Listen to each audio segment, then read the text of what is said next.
राम राम। आप सभी के अंदर विराजमान मेरे परम पिता परमात्मा को मेरा कोटि कोटि नमन। हमारा सदगुरु सुखराम जी महाराज के ग्रंथ में मूल ज्ञान ग्रंथ चल रहा है। कल की ज्ञान की चर्चा में सतगुरुदेव ने हमें चारों ही वेदों का वर्णन करके बताया। उसमें चारों ही वेदों में अलग अलग ज्ञान दिया गया है और सृष्टि का हर ज्ञान उसमें दिया गया है। चारों ही वेद सनातन धर्म के मूल ग्रंथ हैं। मूल मतलब आदि से लेकर, यानी जब सृष्टि की उत्पत्ति हुई वहां से लेकर हर ज्ञान उसमें दिया गया है कि सृष्टि की उत्पत्ति कैसे हुई, पांच तत्व कैसे बने, मनुष्य कैसे बना, ये जीव कैसे बना, हर बात का उसमें वर्णन दिया गया है। फिर उसके बाद मनुष्य पशुवत जीवन जी रहा था, उसको सारा ज्ञान दिया। शरीर का व्यवहार, आचार व्यवहार, उठना बैठना, काम करना, करनिया, कर्म, नवधा भक्ति, ज्ञान, ध्यान, विधियां, मंत्र, सुख प्राप्ति के ज्ञान, हर तरीके का ज्ञान वेदों में दिया गया है। कोई भी चीज ऐसी संसार में नहीं है जो वेदों से में ना हो। और सारे ज्ञानों को बताकर फिर लास्ट में परब्रह्म की भक्ति को भी सबसे ऊपर सबसे श्रेष्ठ बताया कि केवल भक्ति परब्रह्म परमात्मा के को प्राप्त करने की भक्ति है। ये परमात्मा में मिलने का रास्ता है। बाकी संसार का तीन लोगों का जितना भी ज्ञान है वो यही मंड में रह जाने वाला है। मंड यानी यही सृष्टि में ही रखने वाला है, जिसमें आत्मा अनंत सुखों को तो प्राप्त करेगी। जितने भी इसमें मंत्र दिए गए हैं वो सब सुख प्राप्ति के मंत्र दिए गए हैं। और संसार के ज्ञान में जब तक ये बोला जा रहा है कि ये चमत्कार हुआ, ये रिद्धि है, ये सिद्धि है, इसको करने से ये हुआ, मुझे इस सुख की प्राप्ति हुई, तब तक वो तीन लोकों में रखने वाला ज्ञान है। तब तक वो आत्मा अभी तक हद में है, उसे माया ने रोक लिया है। लेकिन संसार इस बात को समझ ही नहीं पाता है। जैसे आज ही किसी का फोन आया तो वो किसी बाबा की बात कर रहे थे कि अरे वो तो भगवान का स्वरूप है, उससे जो मांगो मिल जाता है। हमने तो कुछ बोला भी नहीं, हमने तो उनकी मूर्ति के आगे बैठकर सिर्फ प्रार्थना की तो मेरा ये दुख दूर हो गया, मेरा ये कष्ट दूर हो गया। वो बिल्कुल निर्लेप है, वो बस एक कुटिया, एक छोटा सा आश्रम अपना बना के बैठा हुआ है। वो हमसे 1 रुपया नहीं लेता है, लेकिन वो हमें हमारे हर दुख को दूर कर देता है। तो इतनी तो समझ रखो कि ये ज्ञान कहाँ तक का है। भाई शंकराचार्य जी के पास भी अवध ज्ञान था। उनको 7 जन्म पहले की, 7 जन्म आगे की सब कुछ सूझ हो जाती थी, वो सब कुछ पता चल जाता था। लेकिन उन्होंने भी बाद में आके इस केवल ज्ञान को महत्व दिया कि इससे आत्मा परमात्मा में मिलेगी। तो रिद्धि सिद्धियों का ज्ञान ये मन पर्चे का ज्ञान है कि वो आत्मा भक्ति कर रही थी, लेकिन रास्ते में आके माया ने रिद्धि सिद्धियों के रूप में उसको भक्ति करते करते बीच में ही रोक दिया। हाँ, वो संसार का भला कर रहा है, बहुत अच्छी बात है, लेकिन अगर संसार का भला करते अगर वो भक्ति के में बीच में अटक गया तो कैसे परमात्मा से मिलेगा। कि जितना जितना भला करता जाएगा उतनी उतनी उसकी कीर्ति फैलती जाएगी, और फिर किसी का भला होगा तो किसी का बुरा होगा। क्योंकि रिद्धि सिद्धियां अगर किसी को सुख देती हैं तो सामने वाले को किसी न किसी को तो उस रिद्धि सिद्धि का दुख भी भोगना ही पड़ता है।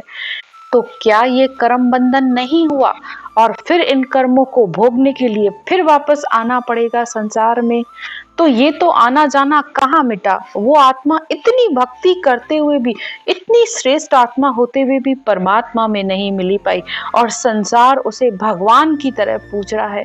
अगर वो भगवान है तो फिर उस आत्मा को तो परमात्मा में मिलके एक हो जाना चाहिए था। फिर उस आत्मा को इस सृष्टि में आने की जरूरत थोड़ी होती है। भाई भगवान राम ने भी जो कि अवतार लेके आए, वो भी अपने गुरु वशिष्ठ मुनि जी से कह रहे हैं। जब वशिष्ठ मुनि जी ने कहा कि हे राम तुम ही ब्रह्म हो, तब भगवान राम ने कहा नहीं, मैं पूर्ण ब्रह्म नहीं हूँ, मुझे उस पूर्ण ब्रह्म का ज्ञान बताओ। तब वशिष्ठ मुनि जी ने उन्हें वो ज्ञान बताया था। वशिष्ठ मुनि का सेविया क्या सिमरो कहो मोए, ताके शिष्य सुख राम कहे रामचंद्र सा होए। तो वशिष्ठ मुनि जी के पास ऐसा कौन सा ज्ञान था कि अवतार पुरुष भगवान राम ने उनसे वो ज्ञान पूछा था तो उनके पास वो ब्रह्म ज्ञान, वो केवल ज्ञान था जिस ज्ञान से इस आत्मा का कल्याण हो सके, जिस ज्ञान से ये आत्मा परमात्मा में मिल सके। यहाँ तक कि देवता भी उस ज्ञान की महिमा कर रहे हैं और हम संसारियों को सहज में मिल रहा है। देवता तो काया न होने की वजह से वो भक्ति कर नहीं सकते, लेकिन हम मनुष्य को ऐसा केवल ज्ञान मिल रहा है, लेकिन ऐसा ज्ञान मिल भी जाता है तो ऐसे ज्ञान को महत्व नहीं देते हैं, क्योंकि वेदों में भी इस केवल ज्ञान को बहुत ही सूक्ष्म रूप में कहा गया है। तो हर कोई उस ज्ञान को न तो समझ पाता है और न ही जान पाता है। आगे सद्गुरुदेव कहते हैं, कण कण सोजी सब नाम दिया, आगो पाछो सुख सोच लिया। कण कण यानी संसार की छोटी से छोटी चीज को भी उन्होंने नाम दिया है।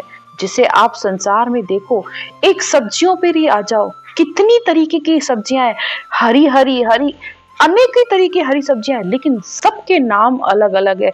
फिर उसमें चाहे संसार की कोई भी चीज हो, कोई भी ज्ञान हो, सबका अलग अलग वर्णन किया गया है, सबको अलग अलग तरीके से बताया गया है कि और उससे सुख भी कैसे मिल सकता है ये भी बताया गया। हर सुख का मंत्र भी अलग अलग बताया गया है। यहाँ तक कि शादी के मंत्र, मुहूर्त के मंत्र, बच्चे पैदा होने के मंत्र, पुत्र प्राप्ति का मंत्र, हर तरीके का आपको जीवन का कौन सा सुख चाहिए, उस सुख की पूर्ति के लिए हर मंत्र की साधना है। और जब वो मंत्र साधना पूरी होती है तो वो सुख आपको मिलता है। और वो साफ कहते हैं कि हमें परापरी परमात्मा से, सत्स्वरूपी परमात्मा से ये औदा मिला हुआ है। हमें का ही देवता जाता है, देवता का मतलब ही देने वाला है। तो तुम मेरी पूजा अर्चना जो भी मंत्र साधना है करके अपनी इच्छा की पूर्ति कर लो, कोई दोष नहीं है। क्योंकि जब संसार में मनुष्य शरीर है तो उस शरीर की हर जरूरत मनुष्य को चाहिए ही होती है। तो उन जरूरतों को पूरा करने के लिए ये साधनाएं, सब वेदों में ये बताया गया ज्ञान, तो ये ज्ञान झूठ नहीं है, सब सत्य है। लेकिन इन सब ज्ञानों से ऊपर, इन सब मंत्रों से ऊपर वो केवल ज्ञान है, वो सब में श्रेष्ठ है। इसीलिए पांचों ज्ञानों की बात की जाती है कि संसार में चार ज्ञान हैं, वो सत्य हैं, सबको अपना अपना, सबने अपनी साधना के अनुसार उन ज्ञानों को जाना है। लेकिन श्रेष्ठ केवल ज्ञान है, एक वो ज्ञान है जो परमात्मा में मिलाने का है।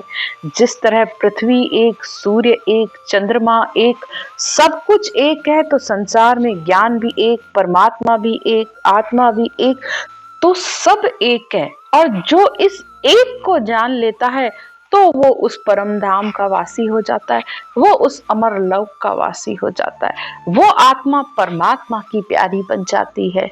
आगे सतगुरुदेव कहते हैं, पढ़बो गुणबो अक्षर सारा, तादिन ब्रह्मा सेंग उचारा, सब मंड चीजा सुर लोक लोई, कह सुख बावन हरफा है जोई। सारे संसार का ज्ञान, चाहे पढ़ना सुनना, अक्षरों का ज्ञान, सारी सृष्टि की चीजें, देवताओं के लोकों का वर्णन, सब कुछ 52 अक्षरों में आ जाता है।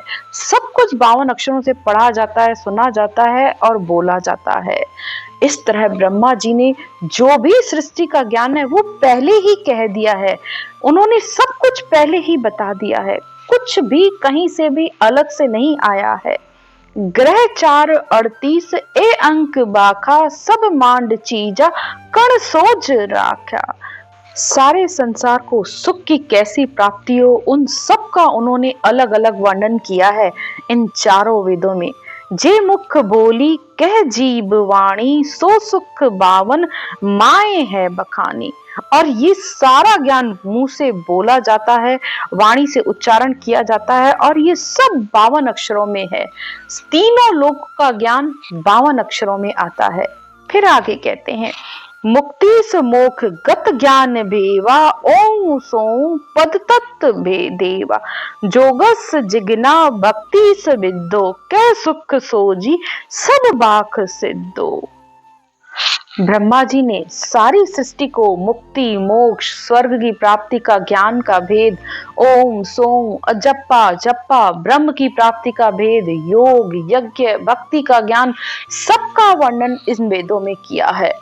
सब ज्ञान ध्यान गुरु शिष्य भेवा, पूजा सपाती नमोस लेवा, तालान कूची सब ज्ञान खोले, कह सुख दुजंग बहु बात बोले। सदगुरुदेव कहते हैं कि सब तरीके के ज्ञान ध्यान की विधियां बताई और यहाँ तक कि संसार में गुरु शिष्य की मर्यादा को भी उन्होंने बताया है कि कैसे उसकी विधिवत पूजा होनी चाहिए। सारे ज्ञानों का तालान कूंची यानी सारे ताले खोले हैं। सब ज्ञानों को उन्होंने बताया है कि संसार में जब किसी से कुछ भी सीखा जाता है तो ये गुरु शिष्य की मर्यादा हो जाती है कि शिष्य को गुरु को नमन करना चाहिए, गुरु के प्रति मर्यादा का पालन करना चाहिए। अब आप यहाँ ये भी समझ लीजिएगा कि 3 लोगों के ज्ञान तक गुरु शिष्य की मर्यादा का पालन करना चाहिए और होता भी है। जो ये दिखाया जाता है कि शिष्य अपने गुरु के प्रति समर्पित है तो 3 लोगों के ज्ञान में ये है, लेकिन चौथे लोग के ज्ञान में गुरु शिष्य होता ही नहीं है, क्योंकि वो केवल ज्ञान है, वो भगवत प्राप्ति का ज्ञान है और उसमें सब आत्माएं शिष्य होती है।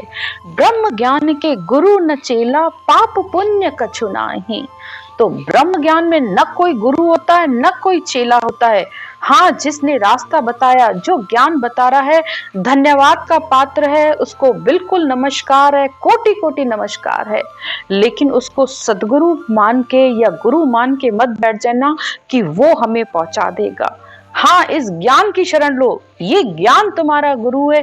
इस ज्ञान को पढ़कर सुनकर अनंत आत्माएं परमात्मा में मिलती हैं, पहले भी मिली हैं, आज भी मिली हैं, क्योंकि सब वेद शास्त्र इस ज्ञान की गवाही देते हैं। वेद भागवत पुराण रे, साख बरे सब कोय, केवल सत हरि बीज है, दूजी सब वन होए। तो वेद भागवत पुराण शास्त्र गीता सब इस बात की साक्षी देते हैं कि केवल का जो सत्य बीज आता है, सत्य बीज कौन सा? ये सत शब्द, ये शब्द ब्रह्म, जो ब्रह्म वैराट से आया है इस आत्मा को लेने के लिए, और ये आत्मा को अपने साथ लेकर जाता है। ये केवल का बीज है और ये ही सत्य है। तो इसलिए केवल ज्ञान को सबसे ऊपर रखा है ब्रह्मा जी ने। फिर आगे कहते हैं, सब जीव समझा गत गेल लागा, बहुत ज्ञान बागो बाख्यो तब भरम भागा, पशु मन बुद्धंग सब शिष्ट लोई, कह सुख याविद दुज समोई। तो सब संसार के जीवों को उन्होंने, ब्रह्मा जी ने ये ज्ञान दिया और बहुत तरीके से इस ज्ञान को समझाया, तब मनुष्य के भरम भागे। और जो मनुष्य पशुवत जीवन जी रहा था, न ध्यान था न भक्ति थी, कुछ भी नहीं कर रहा था, तो उन्होंने इस ज्ञान को धारण और परमात्मा की भक्ति में लगे। बरनोज चारु तादिन बाके, मुख ज्ञान ब्रह्मा खट धर्म राखे, क्रियास करणी दे व्यवहार बोले, तत्व ज्ञान सेवा त्रिकोटि है खोले। चारों ही वर्णों का, सभी धर्मों का उन्होंने वर्णन किया। यानी ब्रह्मा जी के मुख से ब्राह्मण हुए, उधर से वैश्य हुए, क्षत्रिय भाव से हुए और शूद्र हुए। इन चारों का अलग अलग उन्होंने धर्म बताया कि ब्राह्मण का धर्म ये है कि शास्त्र और ज्ञान देना, और वैश्य का धर्म है उदर पूर्ति यानी व्यापार करना, क्षत्रिय का धर्म है संसार की रक्षा करना, और इन तीनों की सेवा का कार्य उन्होंने शूद्र को दिया। लेकिन शूद्रों के लिए सिर्फ सेवा कार्य नहीं, कि शूद्र मनुष्य अपने आचार और व्यवहार से होता है, और जन्मते तो हर आत्मा शूद्र होती है। उसका शूद्रपना तब मिटता है आत्मा का, जब वो आत्मा भगवत प्राप्ति करती है और परमात्मा में मिलती है, तब इस आत्मा का शूद्रपना मिटता है। फिर ब्रह्मा जी कहते हैं, मुख ज्ञान ब्रह्मा खट धर्म बाके। और फिर ब्रह्मा जी ने खट दर्शनियों के धर्म का भी वर्णन किया, उनको क्रिया करनी का, शरीर के व्यवहार का, ब्रह्म के ध्यान का करने की विधि, ये सब उन्होंने त्रिकोटि तक का ज्ञान बताया है वेदों में। सो सुत आवे विद हेत हो आयो, ताशिर अपनो स्वरूप पैरायो। ब्रह्मा जी ने 88,000 ऋषि मुनियों को अपना ज्ञान देने का इस अधिकार दिया, यानी ब्रह्मा जी ने इन सब 88,000 ऋषियों को अपना पुत्र माना और उनको पूरा अधिकार दिया, पूरे संसार में ये ज्ञान फैलाया। इसीलिए 3 लोकों का ज्ञान घर घर में है।